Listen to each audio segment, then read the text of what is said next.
Assalamualaikum warahmatullahi wabarakatuh. Perkenalkan, nama saya Alfrida Indah-Sutistia-Ningsih dengan NIM 222111088 kelas S6C. Di sini saya akan menjelaskan materi mata kuliah asuransi syariah tentang corporate culture, lembaga keuangan syariah, dan good corporate governance perusahaan asuransi syariah. Yang pertama, definisi corporate culture. Corporate culture dapat didefinisikan sebagai nilai-nilai, keyakinan, dan perilaku diwujudkan dalam sebuah pandangan atau ideologi organisasi yang terwujud dalam perilaku individu, dan seiring waktu perilaku ini membentuk kebiasaan yang tertanam dalam kehidupan sehari-hari. Atau corporate culture adalah kepribadian suatu organisasi yang terdiri dari nilai-nilai, keyakinan, perilaku yang membentuk orang-orang untuk bekerja sama dan berperilaku di organisasi tersebut. Corporate culture atau budaya perusahaan terdiri dari nilai-nilai atau value, keyakinan atau belief, dan norma-norma yang memengaruhi pikiran dan tindakan atau perilaku orang dalam organisasi. Nilai atau values mengidentifikasi apakah yang dianggap paling penting oleh organisasi sehubungan dengan operasional, karyawan, dan pelanggan. Keyakinan adalah asumsi individu memegang erat prinsip-prinsip diri mereka, pelanggan, dan organisasi mereka. Norma adalah praktik perilaku atau aturan yang tidak tertulis tentang perilaku. Corporate culture mempunyai beberapa fungsi. Di antaranya, yang pertama, budaya mempunyai suatu peran pembeda atau difference. Hal ini berarti bahwa corporate culture menciptakan perbedaan yang jelas antara satu organisasi dengan organisasi yang lainnya. Yang kedua, corporate culture membawa suatu rasa identitas bagi anggota-anggota organisasinya. Yang ketiga, corporate culture mempermudah timbul pertumbuhan komitmen pada suatu yang lebih luas daripada kepentingan individual. Yang keempat, corporate culture itu dapat meningkatkan kemantapan sistem sosial. Misalnya, merasa lebih selamat dan lebih percaya diri jika bekerja di lembaga keuangan syariah. Selanjutnya, membangun corporate culture yang islami. Pembentukan corporate culture atau budaya perusahaan tidak bisa muncul secara tiba-tiba, melainkan dipengaruhi oleh beberapa faktor-faktor, yaitu sebagai berikut. Yang pertama, kondisi lingkungan bisnis di sekitar perusahaan menentukan langkah-langkah yang perlu dilakukan untuk mencapai kesuksesan. Yang kedua, nilai-nilai inti organisasi seperti satu, keteladanan, yaitu figur yang menjadi panutan karena prestasinya. Yang kedua, kegiatan seremonial yang menjadi bentuk penghargaan perusahaan terhadap karyawan. Yang ketiga, jaringan komunikasi informal yang menyebarkan nilai-nilai budaya perusahaan tersebut. Untuk menumbuhkan dan membentuk budaya perusahaan atau corporate culture yang islami di lembaga keuangan syariah, terdapat sejumlah aspek yang sepatutnya menjadi bagian dari identitas perusahaan dan tercermin dalam kepribadian setiap karyawannya. Hal ini menjadi sangat penting khususnya bagi perusahaan-perusahaan yang menjalankan prinsip-prinsip syariah dalam operasionalnya. Contoh-contoh dari kepribadian-kepribadian itu yaitu dalam lingkungan kerja. Misalnya seperti budaya salaf, murah hati atau sikap ramah dalam melayani. 3. Cara berbusana. Dan 4. Lingkungan kerja yang bersih dan islami. Kemudian kepribadian Islam untuk hablum minallah, seperti akidahnya baik, akhlak baik, dan pemahaman Al-Quran. Kemudian kepribadian Islam untuk hablum minanas, yaitu praktek bermuamalah sehari-hari, bermasyarakat, menjauhi tempat-tempat maksiat, dan sederhana serta tidak bermewah-mewahan. Contoh konkret dari penerapan budaya perusahaan Islami dapat dilihat di PT Asuransi Takaful Keluarga, PT Asuransi Takaful Umum. Dalam perusahaan ini, Dewan Pengawas Syariah menetapkan bahwa setiap insan takaful, baik direksi maupun karyawan, wajib memiliki kepribadian yang islami, yang mencakup akidah yang baik, akhlak yang terpuji, kemampuan membaca dan menghafal Al-Quran sesuai jenjang jabatan, serta disiplin dalam menjalankan sholat. Selain itu, mereka juga diharuskan memiliki integritas yang tinggi dalam bermuamalah, menjauhi lembaga keuangan konvensional, serta menjadikan pelayanan kepada nasabah sebagai bentuk ibadah. Oleh karena itu, perusahaan yang mengklaim berdasarkan syariah wajib membangun budaya kerja Islami secara menyeluruh. Jika tidak, maka perusahaan tersebut hanyalah entitas bisnis biasa yang hanya menggunakan label syariah sebagai strategi pemasaran semata, tanpa mengamalkan nilai-nilai Islam secara utuh dan konsisten. Sebab selanjutnya yaitu manajemen dan leadership yang Islami. Yang pertama, manajemen yang Islami. Manajemen berarti pimpinan, direksi, dan pengurus yang diambil dari kata kerja manage, yang berarti mengemudi, mengurus, dan memerintah. Manajemen dapat diartikan sebagai proses yang terdiri dari rangkaian kegiatan, perencanaan, pengorganisasian, penggerakan, pengendalian, atau pengawasan yang dilakukan untuk mencapai tujuan tertentu yang ditetapkan melalui pemanfaatan sumber daya manusia dan sumber daya lainnya.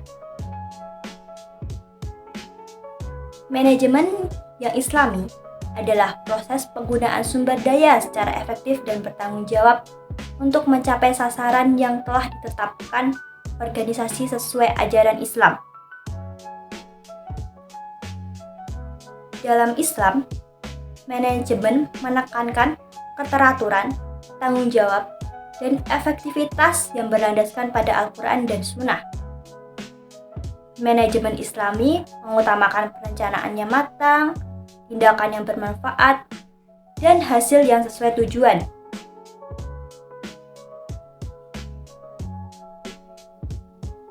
Poin kedua, leadership yang Islami. Kepemimpinan atau leadership dapat dikatakan sebagai cara dari seorang pemimpin atau leader dalam mengarahkan, mendorong, dan mengatur seluruh unsur-unsur dalam kelompok atau organisasinya untuk mencapai suatu tujuan organisasi yang diinginkan, sehingga menghasilkan kinerja pegawai berarti tercapainya hasil kerja seseorang atau pegawai dalam mewujudkan tujuan organisasi. Dalam Islam, pemimpinan disebut sebagai khalifah, imam atau wali, dan mencakup urusan duniawi maupun ukhrawi. Kriteria pemimpin dalam Islam, akidahnya lurus, akhlak baik, ahli ibadah, wawasan luas, kemampuan manajerial, adil dan seimbang.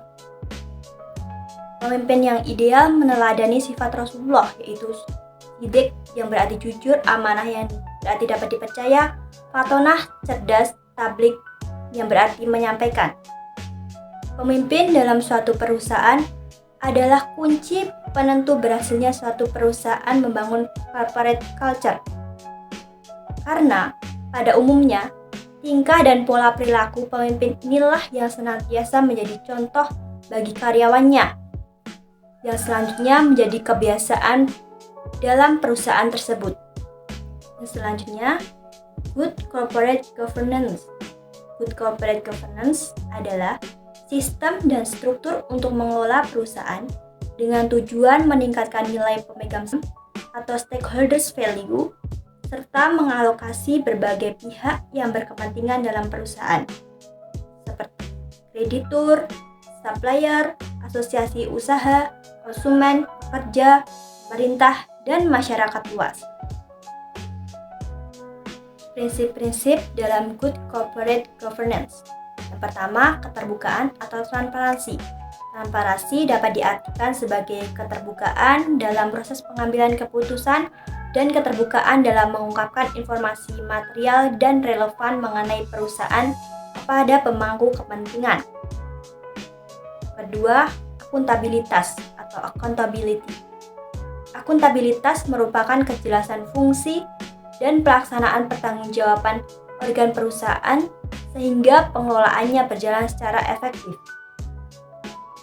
Yang ketiga, pertanggungjawaban atau responsibility. Pertanggungjawaban adalah kesesuaian atau kepatuhan di dalam pengelolaan perusahaan terhadap prinsip korporasi yang sehat serta peraturan perundang-undangan yang berlaku. Yang keempat, kewajaran atau fairness. Kewajaran merupakan perlakuan adil dan setara di dalam memenuhi hak-hak stakeholder yang timbul berdasarkan perjanjian serta peraturan perundang-undangan yang berlaku. Yang kelima, kemandirian. Kemandirian adalah suatu keadaan di mana perusahaan dikelola secara profesional tanpa benturan kepentingan maupun yang tidak sesuai dengan peraturan perundang-undangan yang berlaku dan prinsip-prinsip korporasi yang sehat. Manfaat dari good corporate governance itu 1. Meningkatkan reputasi perusahaan. Dengan menerapkan prinsip GCG, perusahaan menunjukkan komitmen terhadap transparansi dan etika yang dapat meningkatkan reputasi di mata pemangku kepentingan dan masyarakat luas. Yang kedua, meminimalkan resiko. GCG membantu perusahaan untuk mengidentifikasi, mengelola, dan memitigasi risiko yang dihadapi dalam operasionalnya. Sistem tata kelola yang kuat dapat mencegah skandal keuangan, pelanggaran hukum, dan kebangkrutan.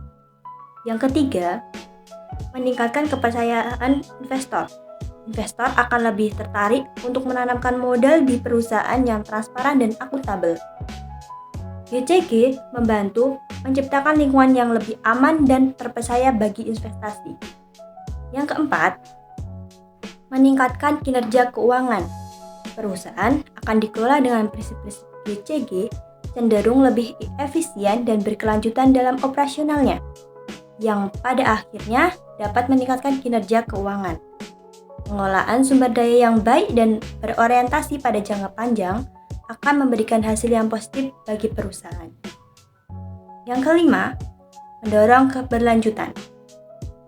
Dengan memperhatikan dampak sosial dan lingkungan, GCG membantu perusahaan untuk menjaga keberlanjutan bisnisnya di masa depan. Hal ini penting bagi perusahaan yang ingin terus tumbuh dan bertahan dalam jangka panjang. Tantangan good corporate governance. Meskipun manfaatnya sangat besar, GCG seringkali dihadapkan pada berbagai tantangan. Di antaranya, 1. Budaya perusahaan yang belum mendukung. Banyak perusahaan, terutama di negara berkembang, masih belum memiliki budaya organisasi yang mendukung penerapan GCG. Pola pikir dan perilaku yang cenderung tidak transparan dan tidak akuntabel seringkali menjadi hambatan utama. Yang kedua, kurangnya pemahaman tentang GCG. Beberapa perusahaan, terutama yang berskala kecil atau menengah, seringkali tidak memiliki pemahaman yang cukup tentang pentingnya GCG. Hal ini menyebabkan mereka tidak melihat perlunya penerapan tata kelola yang baik dan secara serius. Yang ketiga, minimnya komitmen manajemen. GCG tidak dapat berjalan dengan baik tanpa dukungan penuh dari manajemen puncak perusahaan. Dalam beberapa kasus, manajemen perusahaan tidak memiliki komitmen yang kuat untuk menerapkan prinsip-prinsip tata kelola yang baik, terutama jika mereka merasa terancam oleh perubahan yang diperlukan. Yang keempat, pengawasan dan penegakan yang lemah. Meskipun aturan dan regulasi GCG telah diatur oleh pemerintah dan lembaga terkait, seringkali pengawasannya tidak berjalan dengan optimal. Minimnya penegakan aturan ini dapat membuat perusahaan tidak merasa terdorong untuk menerapkan GCG secara penuh. 5. Konflik kepentingan. Konflik kepentingan, baik di tingkat manajemen maupun dewan direksi, dapat menghambat penerapan GCG. Ketika keputusan-keputusan bisnis diambil berdasarkan kepentingan pribadi atau kelompok tertentu, transparansi dan akuntabilitas akan terabaikan. Mungkin cukup sekian penjelasan materi dari saya. Kurang lebihnya mohon maaf. Wassalamualaikum warahmatullahi wabarakatuh.